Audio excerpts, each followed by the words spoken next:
Hey, we're back. This is John. Hey, it's Paul. And it's Eric. And it's What If Geeks, and we are quickly rounding down our Wandavision reviews. We are now at episode 7, Breaking the Fourth Wall, and boy, did it ever. So I guess how we start this one off, definitely, go ahead. Oh, I was going to say, they took, so we're almost modern day, I think, or really close to it anyway, with this like mockumentary style. I thought immediately of Modern Family, but I read a lot of people say Office. Now, Office isn't an ABC, property, so that probably wasn't what it was, but I could understand. And there was definitely some Office, throwbacks, Easter eggs at the beginning, right? The way they did the piano riff and everything was kind of like... Yeah, and the intro, the intro was...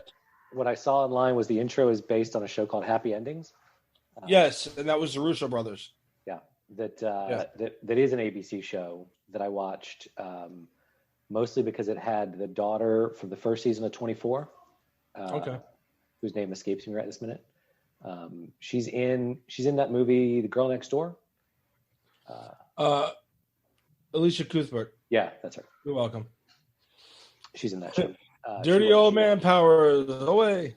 Sorry. And so it's that, but yeah, the into the camera interviews is like The Office / Modern Family. All that.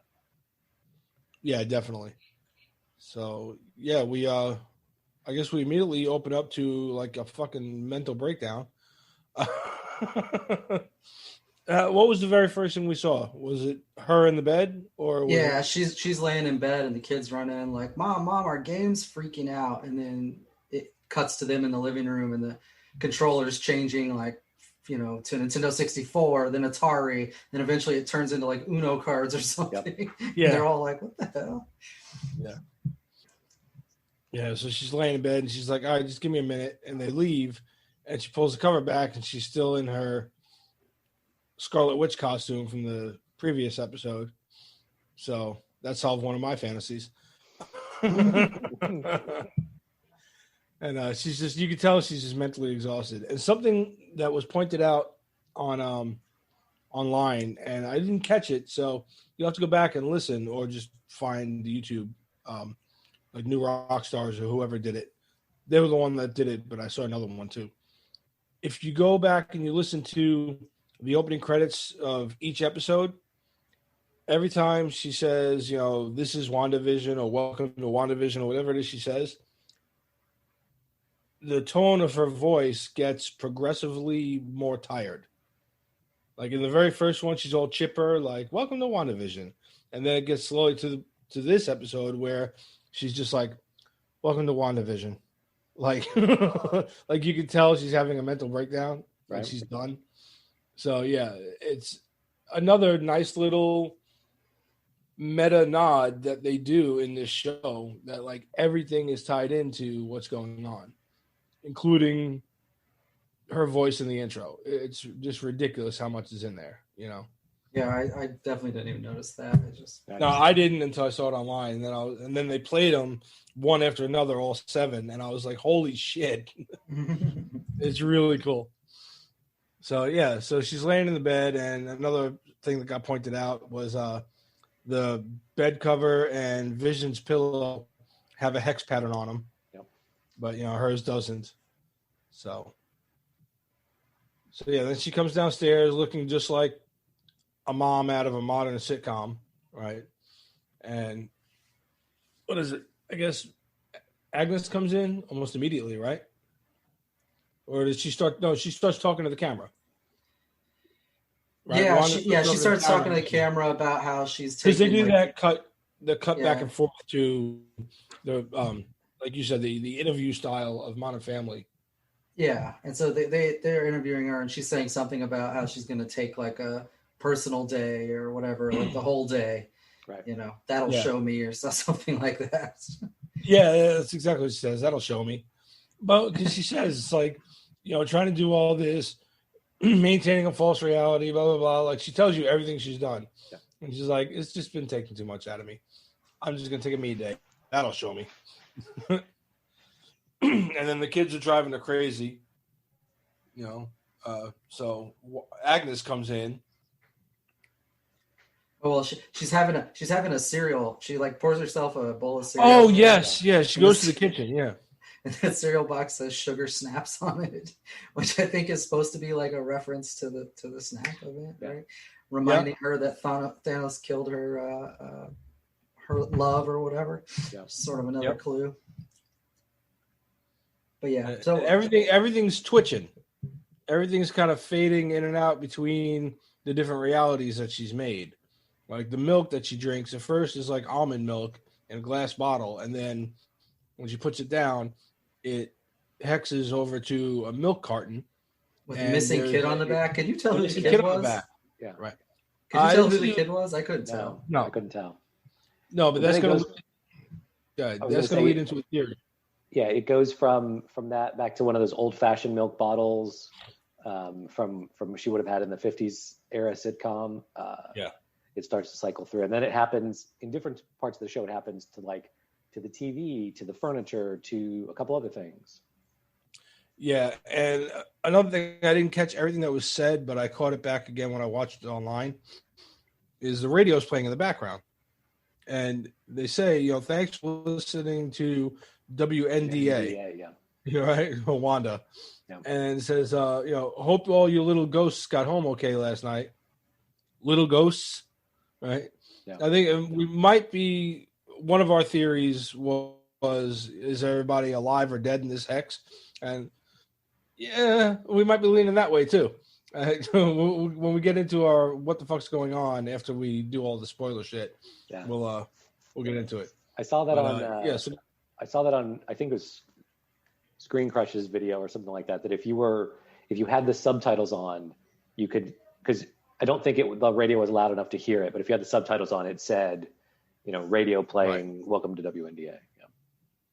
Yeah, because that's how I saw it, because they played the subtitles so you could read them. Mm-hmm. But so she goes to sit down and eat, and she's like, I'm just chilling, I'm done. And that's when Agnes walks in, because she comes in and is like, the kids can come with me. Well, first they say, where's Uncle Pietro? And she's like, don't mention him again. That man's not your uncle. Right. Yeah. So right away, now we're back to who the fuck is this guy, right? Well, and I wondered at first if she said that because she's mad at him for what he said about your dead husband can't die again, right? And so she blasts him, and so she's just mad, and she's like, "That's not, he's not your uncle." Or if she starts to recognize, "Hey, that's not the real Pietro." Right. And then I think this is the part where Agnes sits down with the kids and she's like, I don't bite, or oh, don't worry, Agnes doesn't bite, or something like that. She goes, oh, I've bitten a kid. Yeah, when they cut to her interview, she's like, I bit a kid once. Yeah. That'll come into play later. So then basically she offers to take the kids, and Wanda's all excited, like, I get a date myself. She's like, please, would you do that for me? She's like, of course. So she takes the kids out the front door, gone. And then we cut to Sword? It was actually before this, but it doesn't really matter that much. Sure, let's cut over to Sword, Eric. Well, they somehow set up a whole other base camp like 8 miles outside of the hex. And they seem to have a full complement of people again. So yeah. I guess, their guards are actually pretty useless. They got manhandled by 3 unarmed people. So I suppose it's easy to find that kind of help. But I don't. Nothing much really happens in the Sword campment, though. You know that what's his name, Hayward is up to something, because he tells the lady that she needs to make sure that they're ready or something, but you don't really know what the hell the reference is. And then you get a quick snap back inside of Vision waking up, and he walks up to Darcy, who's been sucked in, of course, and now she's a circus. What is she? She's like Houdini or something. She's the girl that gets tied to that spinning wheel that the knives get thrown at. Yeah. And, well, they say you're up with the escape artist because they think he's a clown. Yeah. You know, one of Right, the. and because she was pulled when she was pulled in, she was in handcuffs, handcuffed to the Jeep. She is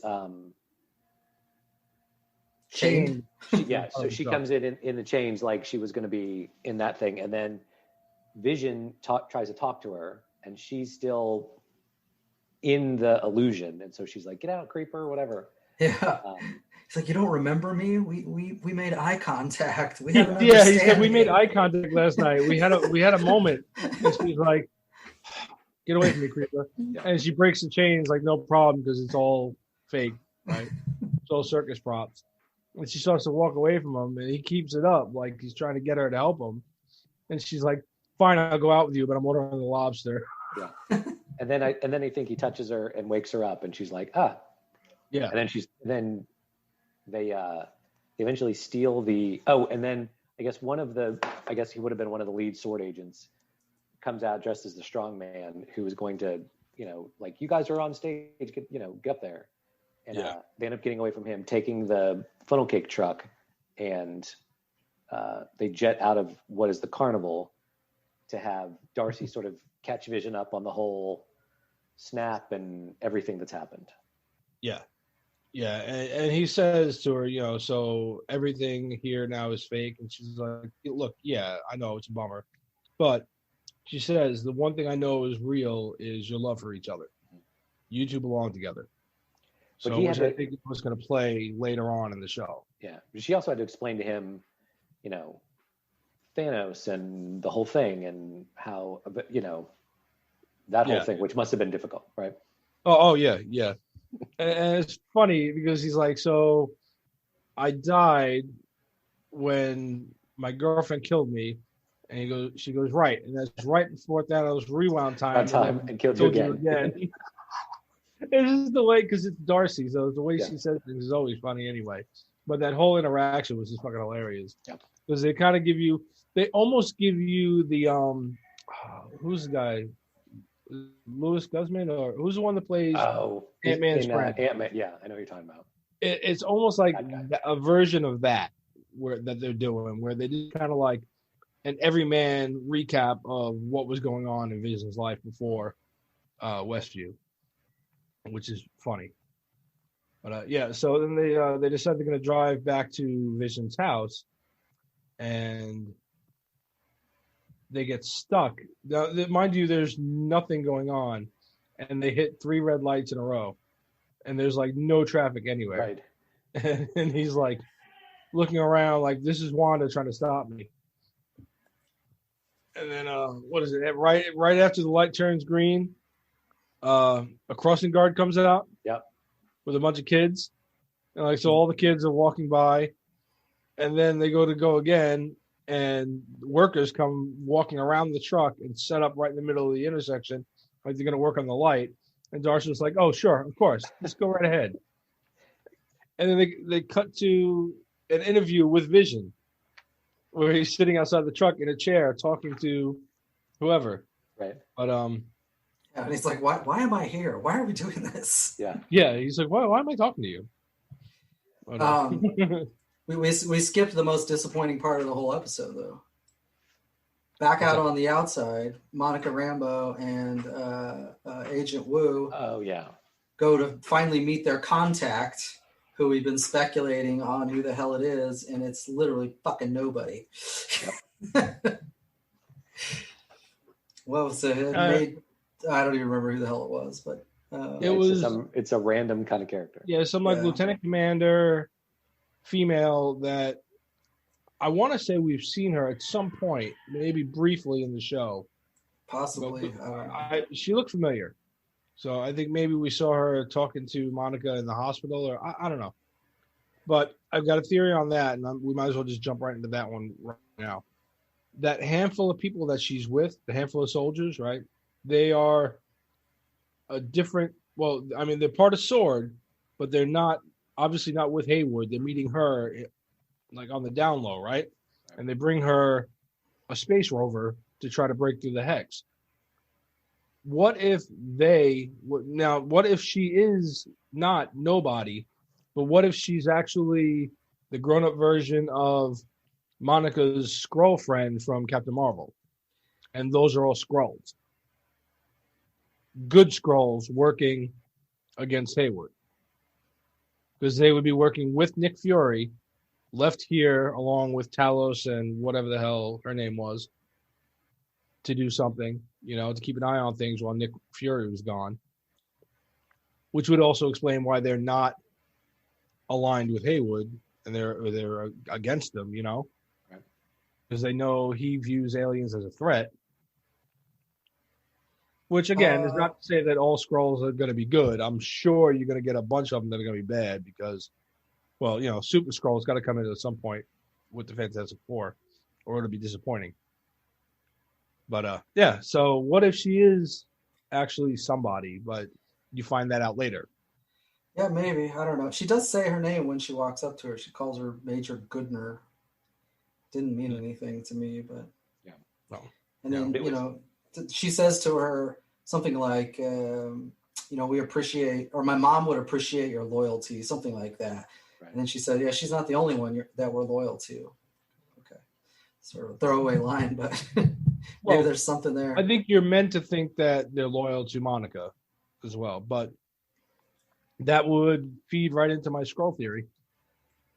Because they would be loyal to her if she was her friend from kids, And so, this part made me laugh too. Like, you've sent all kinds of shit in here, including fucking drones, and they all get manipulated. They all get changed into whatever.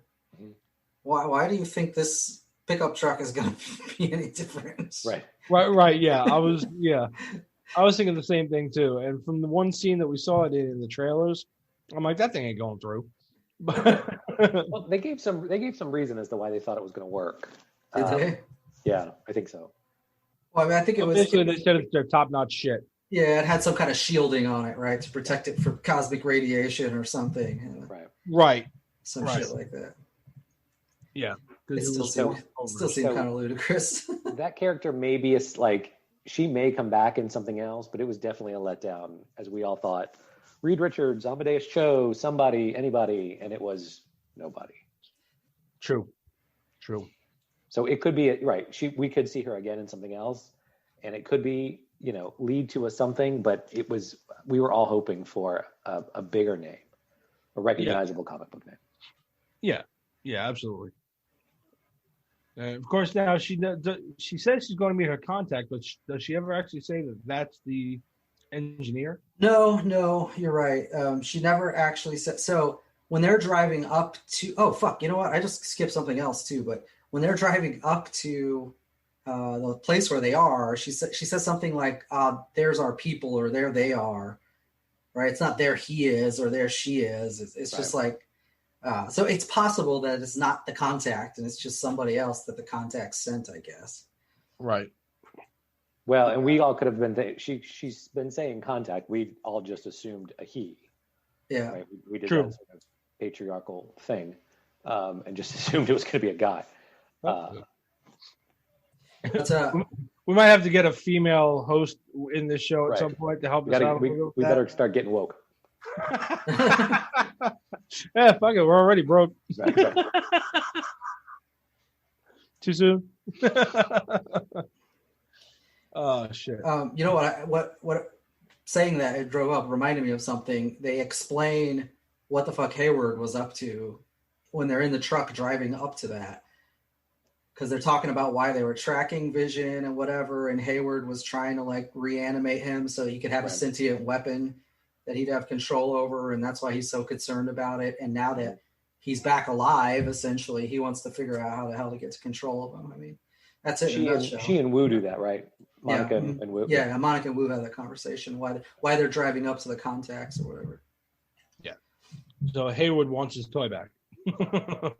That's what he wants.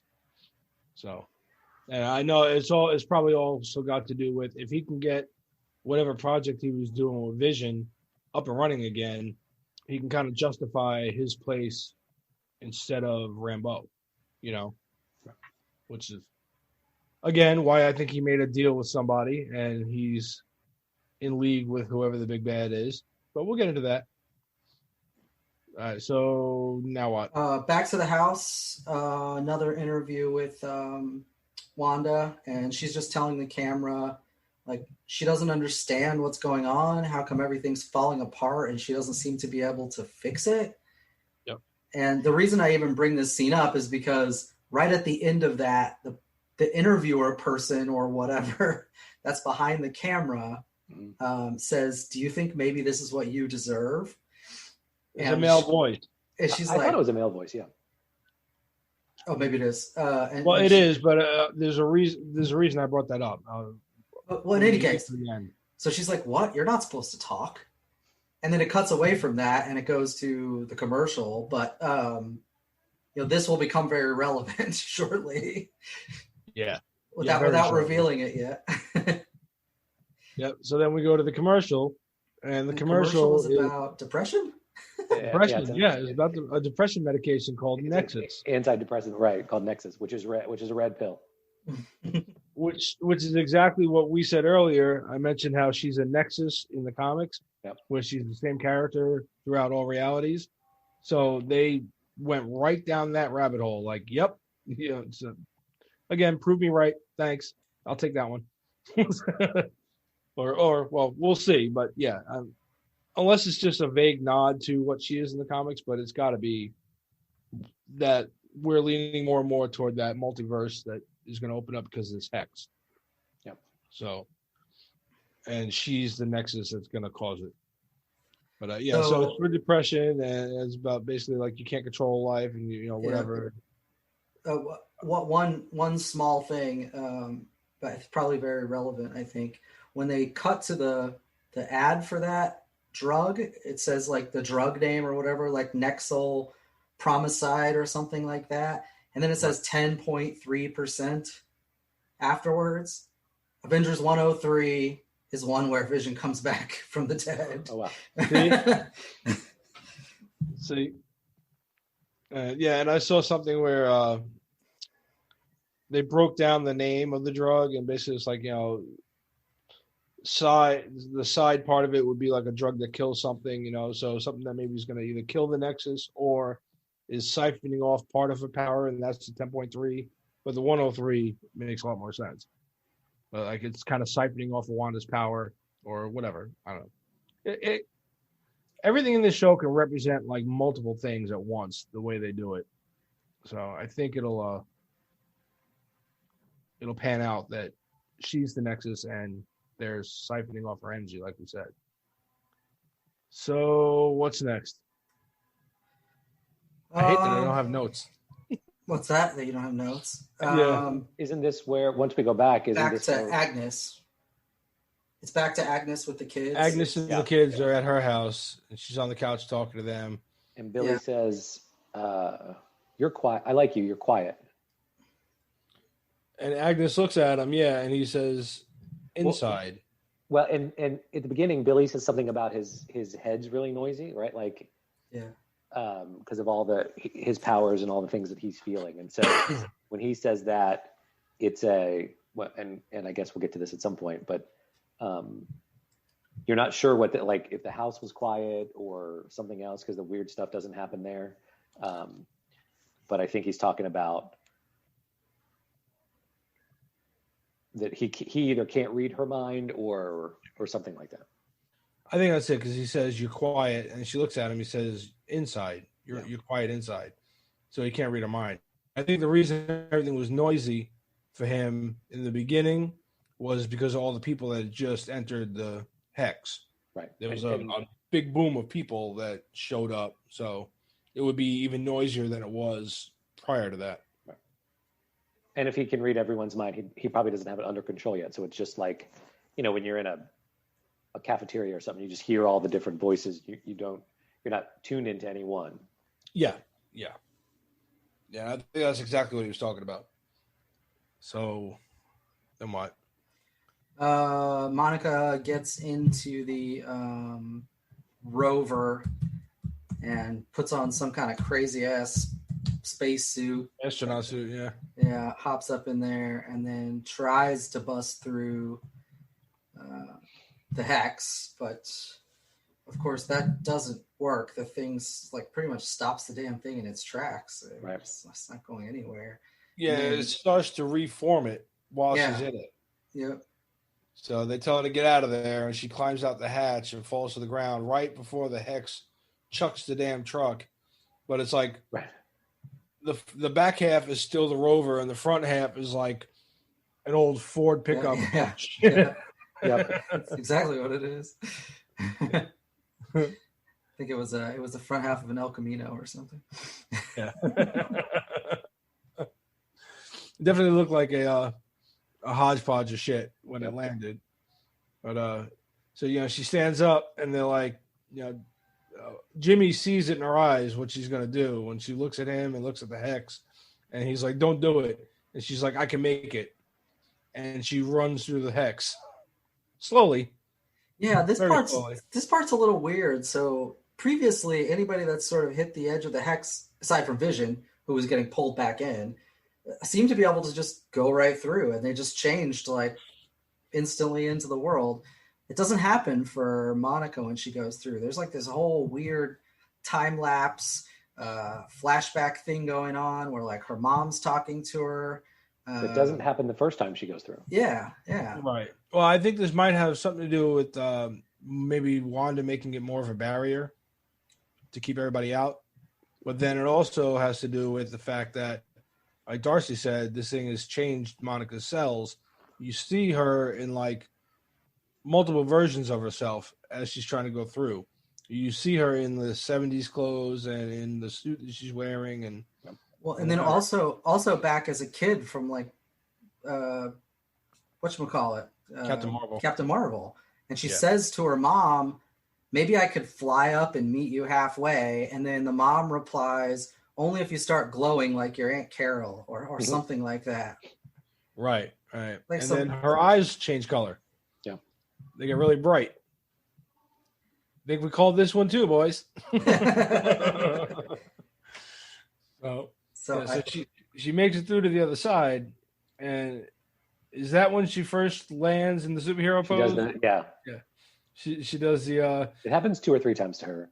Yeah, but she does the little superhero pose, and then she looks up, and her eyes are still kind of glowing, and then they stop.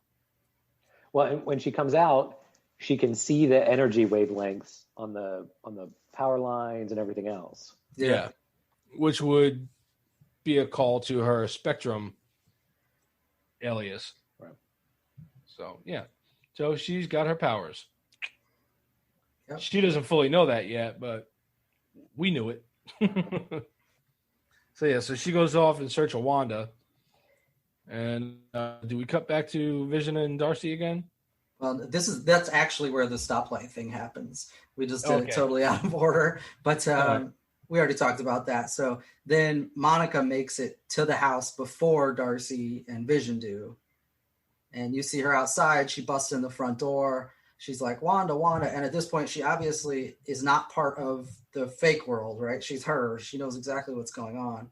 Yeah. And she's trying to very quickly explain to her what the hell's going on. She's like, "Listen, this whole thing's about Vision, and then Wanda gets pissed and she's like, "Do not talk to me about that." She does some shit and binds her up. She's got her floating in midair above the street. She's saying, "You're a liar. All you do is lie." And then after a minute, she glows blue again, all of a sudden hits the ground in that superhero pose. Yeah. And then, then she tells her, "I don't lie about anything. The only lies I ever told were the ones you put in my mouth." And so it looks like Wanda's about to fuck her ass up. Hands start glowing. And Monica says to her, like, "Okay, do it then. If you think I'm lying, do it." And she realizes at that point that she's probably not lying. Right? Yeah. And so Monica tells her that this is all Hayward, and he's going to burn Westview to the ground just to get Vision out. Yeah. And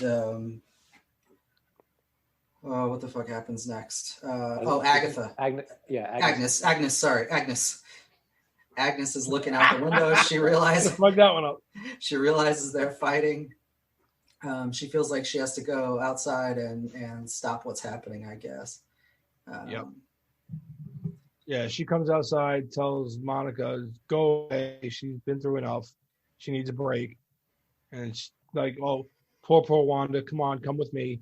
And she's like, I put on some tea, let's go. And she takes her over to Agnes's house, right? They go inside there, and she sits her down in the living room and tells her, I'll go get some tea. And while she leaves, Wanda says, where are the twins? Right. And she sees like the food sitting out on the table. She's like, where are the twins? And Agnes calls from the kitchen. Oh, maybe they're playing in the basement. So Wanda gets up and starts wandering around, heads down toward the basement. And here we go. Yeah, the basement. She opens up the door. Bizarre ass layer. I don't know what the hell that thing was. Well, as soon as she opens up the door, you can just see it's a portal to hell, boys. Yeah. Telling you. Purple light. So she creepy thing. She starts going down the stairs, and it's like full of tendrils. Yeah. Yeah, purple light glowing. There's like roots and tendrils all over the floor, the walls and everything. And she gets down the stairs and she sees a book. Kind of looks like the Necronomicon or whatever. But I know somebody on another show referenced what book it might be out of the Marvel comics, but it's something that has ties to dark forces or whatever. Yeah, one of the videos I saw goes back to the first Doctor Strange movie, and holds a frame where there's this giant library of books that Doctor Strange is looking at, and one of the books is missing. There's an empty spot, and so they think it's that one. But there are so many. They reference just how many books of magic and things have been referenced in the comic universe over all the years that it was hard to figure out which one it might be. Yeah. But yeah, so she's looking for the twins, and then that's when Agnes comes down. Right, comes walking around, and Wanda turns around and says, "What is all this?" And she goes, what? I'm sorry. Did you think you were the only magic girl in town?" And she says, "I'm Agatha Harkness. So nice to finally meet you." Yeah. And right there, I was like, "Thank you." Like, we called that shit from the get-go.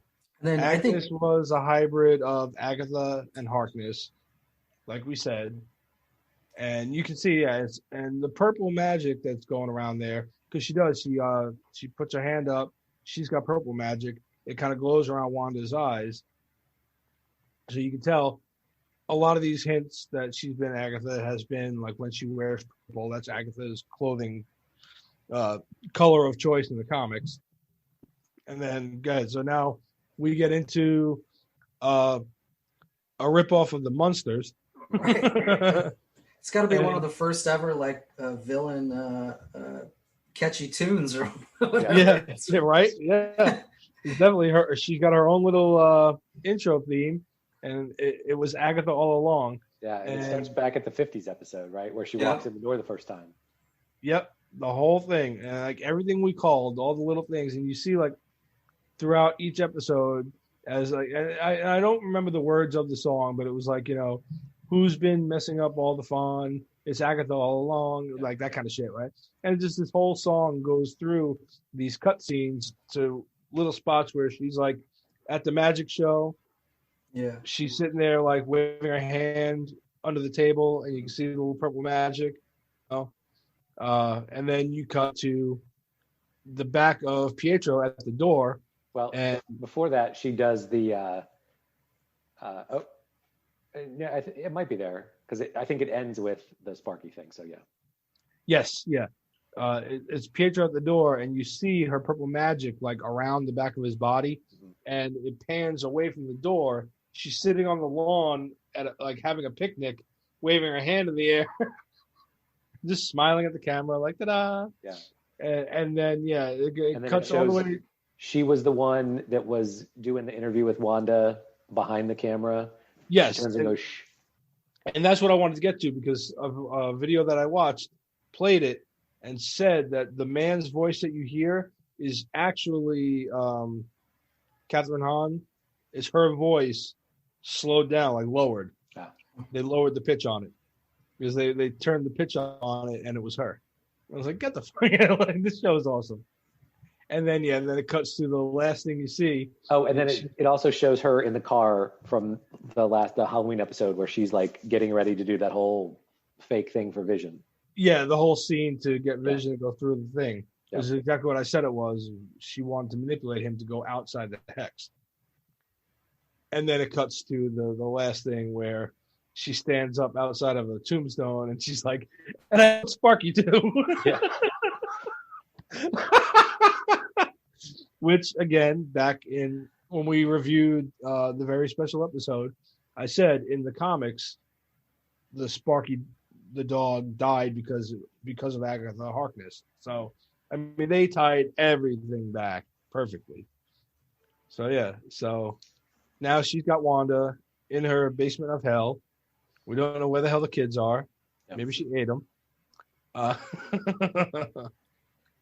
And then that's it, right? And well, it goes to credits, but there's an after credit scene in this. Yeah, one. Finally we get our first after credit scene. Right. What a weird place to put it too. I know, right? But it cuts to Monica walking along the lawn from Wanda's house over to Agnes's house and opening the basement door from the outside, like one of those old school drop doors to a set of stairs.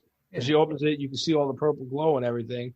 And right before she's getting ready to head down, Pietro walks up behind her and says, "Snoop is going to snoop." Yeah.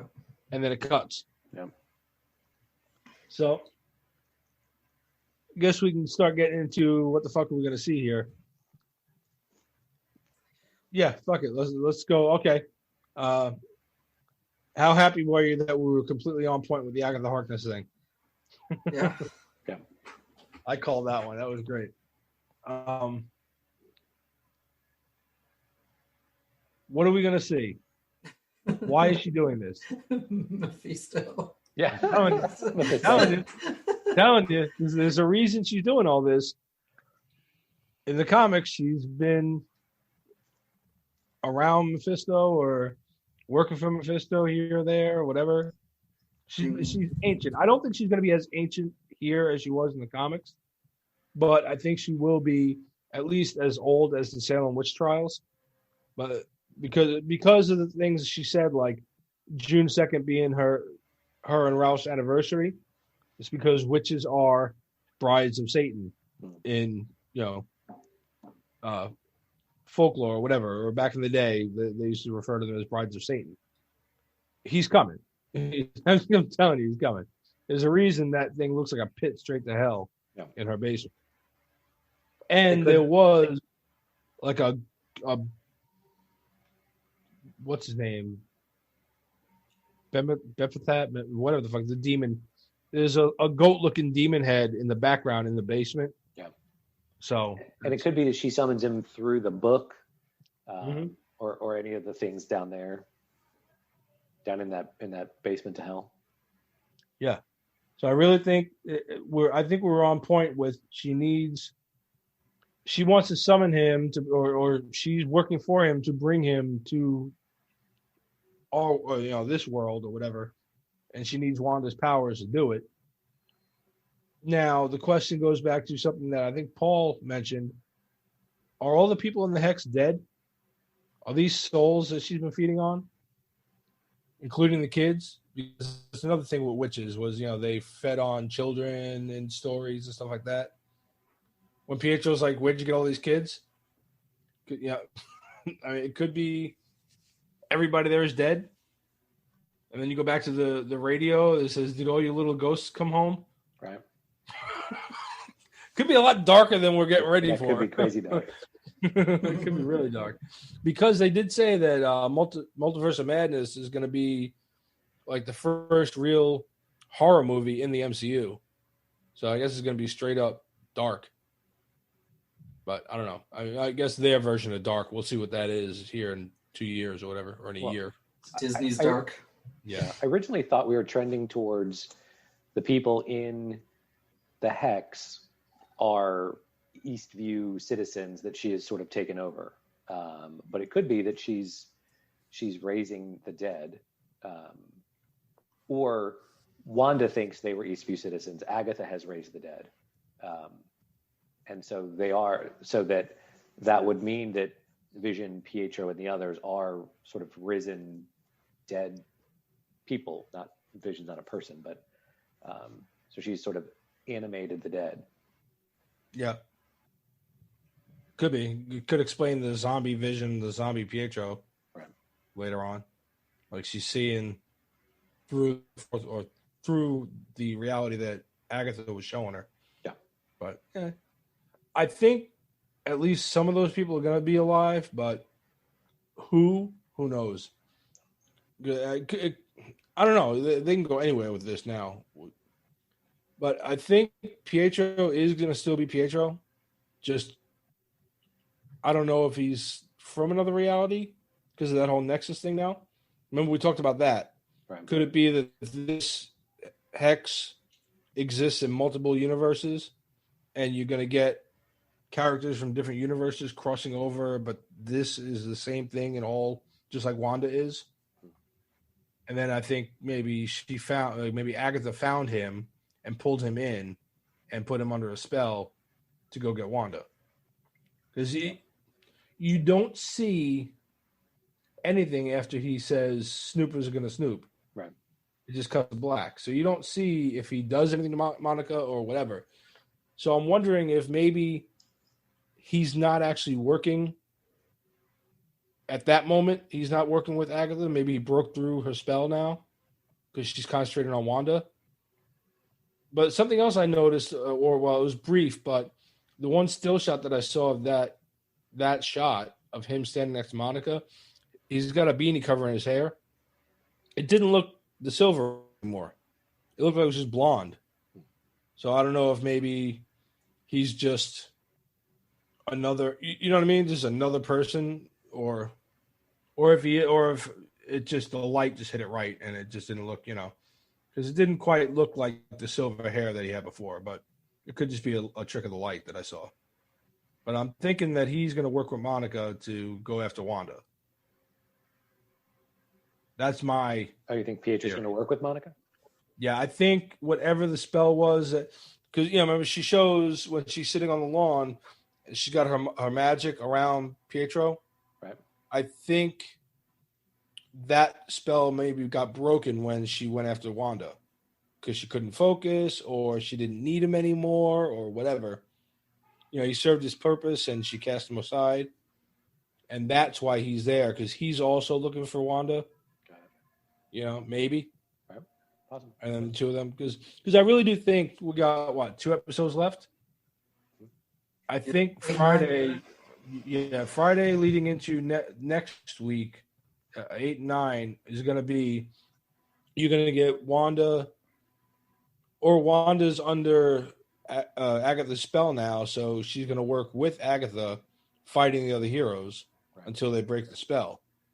And then you're going to get Wanda and Agatha using magic against Vision, Quicksilver, and Spectrum.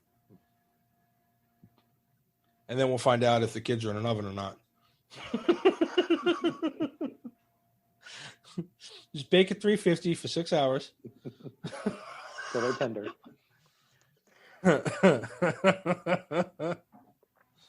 Welcome to the Jeffrey Dahmer episode of What If Geeks. Wow. Sorry.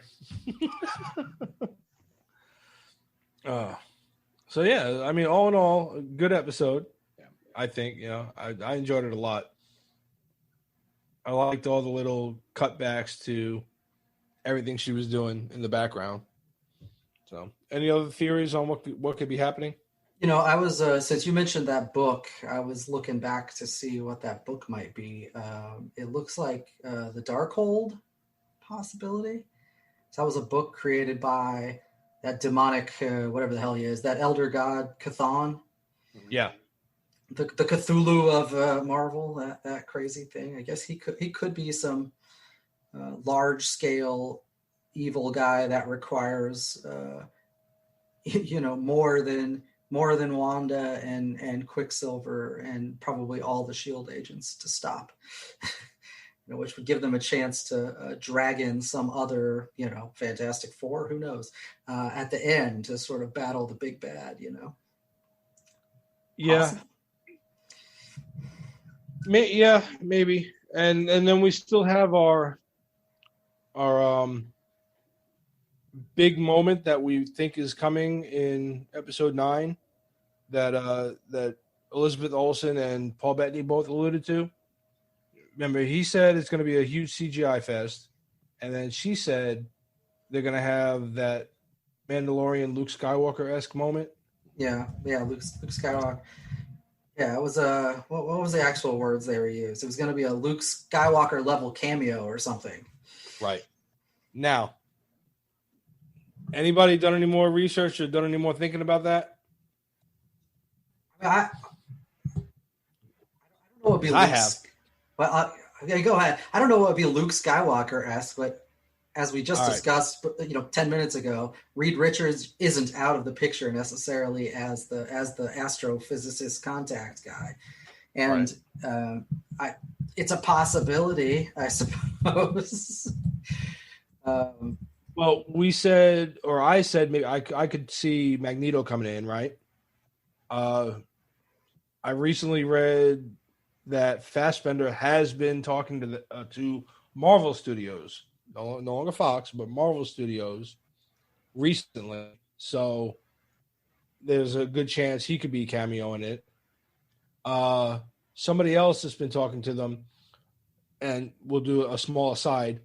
Did you guys hear that they're redoing Ghost Rider? And the heavy rumor, right? Not just we got this covered rumor, but multiple sites are rumoring that they're talking to Keanu Reeves, which I'm all for, to be Ghost Rider. I don't think he's going to be here, but there's somebody else that they've been talking to recently too. The MCU guys, the Marvel Studio guys, have been talking to fucking Al Pacino. What if he's Mephisto? Wow. Wait, he just shows up. Wait, if you get Keanu Reeves, right? Because you get Mephisto. Mephisto plays a role in Ghost Rider too, right? You get the two of them in Ghost Rider as Mephisto and Ghost Rider. You've got a Devil's Advocate reunion, right? So I mean, there's a chance fucking Al Pacino shows up in this damn thing. And then the other thing I was thinking of was, how we mentioned that the character Nightmare could play a part in this, but she's not asleep, so we didn't really see how, Marvel on a few times in the MCU kind of combined characters, like in Iron Man 2, Whiplash, Mickey Rourke, but he was a Russian. So they kind of melded Whiplash and Crimson Dynamo into one character there, for that movie. What if they're kind of melding Nightmare and Mephisto? It'll still be Mephisto, or maybe they'll even call him Nightmare, whatever. But if it's that, there's a guy who twice now in the animated movies that Marvel's done has voiced Nightmare. You know who it is? Mark Hamill. Oh, that'd be crazy. And okay, now, and then if she literally said, we have a Luke Skywalker level cameo, and she literally put it right in your face, like, here, I'm telling you what it is. It'd be just like them to do something like that. So, I don't know. So, yeah, that's funny. So, a couple things on that. So, Paul Bettany has said that no one has leaked it yet. So we know that any of the speculation shit that's been out there is wrong. Not that there's that much left because, Pietro was leaked. That was true. And Agatha, well, not Agatha leaked, but we've already got them anyway. But he said it's somebody he's always wanted to work with, which rules out much of the previous MCU people. He's already worked with like Benedict Cumberbatch and I don't know. James Spader, who did Ultron, right? Right. Yeah. One. So it's obviously not those people, right? But then when she says Skywalker level, it makes me think, oh, it's somebody like back from 30 years ago, right? Because that's what Skywalker was, right? Somebody from the original story pops up, 30 years later kind of thing. And then that makes me go back to Fantastic Four again. But, yeah. I don't know. I still think Magneto makes the most sense. And Fassbender could be somebody that he's always wanted to work with. Could be, what's his name? Ian McKellen. But I think Fassbender is more the logical choice. I know if you're thinking about people that he would always want to work with, you've got guys like Patrick Stewart, but I know he and Hugh Jackman have been asked repeatedly if they're showing up anytime in the MCU, and they both have kept saying no because they both agree that Logan was a good send-off for the characters. That being said, I still put my money on Ryan Reynolds will get Hugh Jackman to pop his claws one time for a tag team movie, because he's not going to let that man die until until he cameos or until he does a Wolverine and Deadpool movie. So that's going to happen. Disney's going to drop a shit ton of money on him. He's going to do it. Outside of that, I don't think you're going to see him as Wolverine in the MCU at all. It's going to be a Deadpool and Wolverine movie, and that'll be it.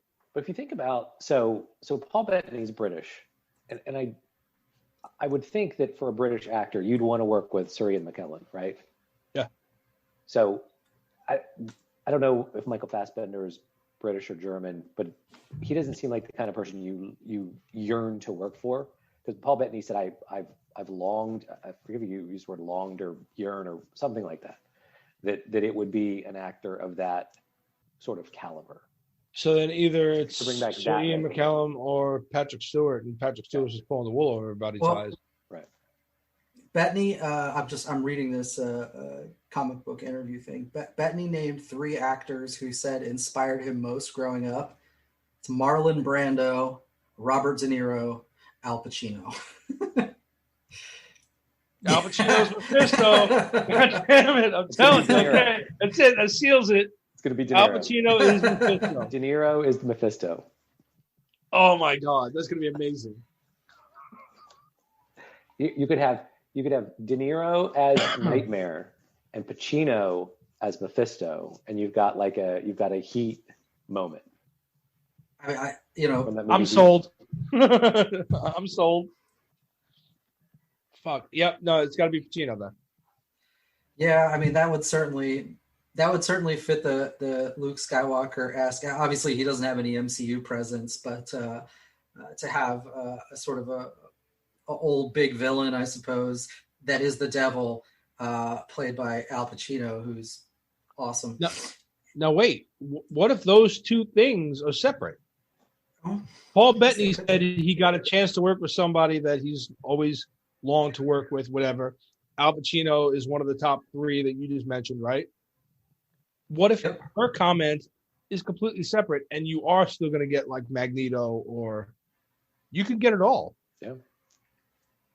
You could have everything because it's your reality, or whatever the fuck they were saying. Or they're doing their commander, whatever her name is, doing to us, like the unimportant, no-name character contact. It's going to be Blue Jeans guy from The Mandalorian. Right. Like, God damn it. So, yeah. All right. Al Pacino is Mephisto and Michael Fassbender as Magneto shows up.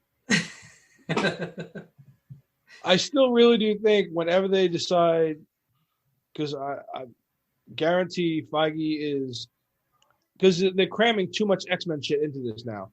Yeah. So his line about don't expect to see them for years, that was all smoke and mirrors. I really do think somewhere along the line between here and then Spider-Man and Doctor Strange 2, when we know she's going to be in that, I'm sure that's got to do with her mental breakdown and him trying to help her. Somewhere through all this, you're going to get that.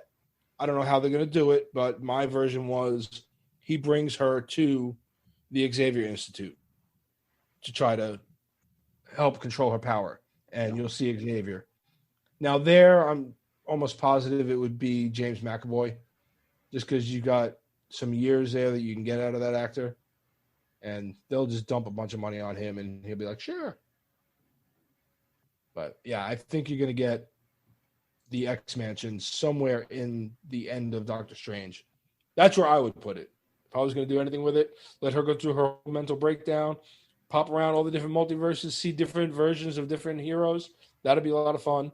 And then have her, show her good side again and try to help Doctor Strange fix everything. Maybe they temporarily close portals or whatever the fuck they do, and then he brings her to Professor X to try to help her. So I think WandaVision, you get Mephisto and Magneto, and then later on down the line, you get the opening for the X-Men. Oh, one more thing I'm pretty sure is going to happen next episode, but maybe the one after. Wanda's getting the Scarlet Witch title. Yeah.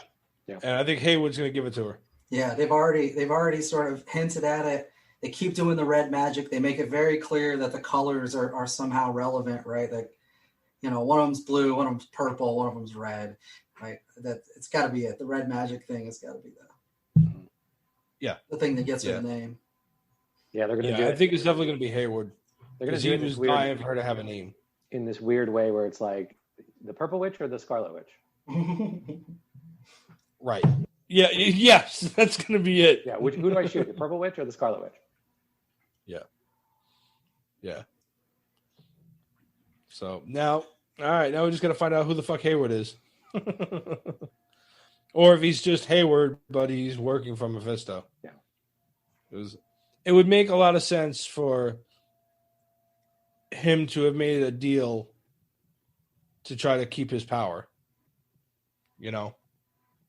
Or maybe Agatha approached him and he doesn't know anything about Mephisto. But they definitely set him up to be some type of adversary / dick. In the words of Darcy. A dick terrorist.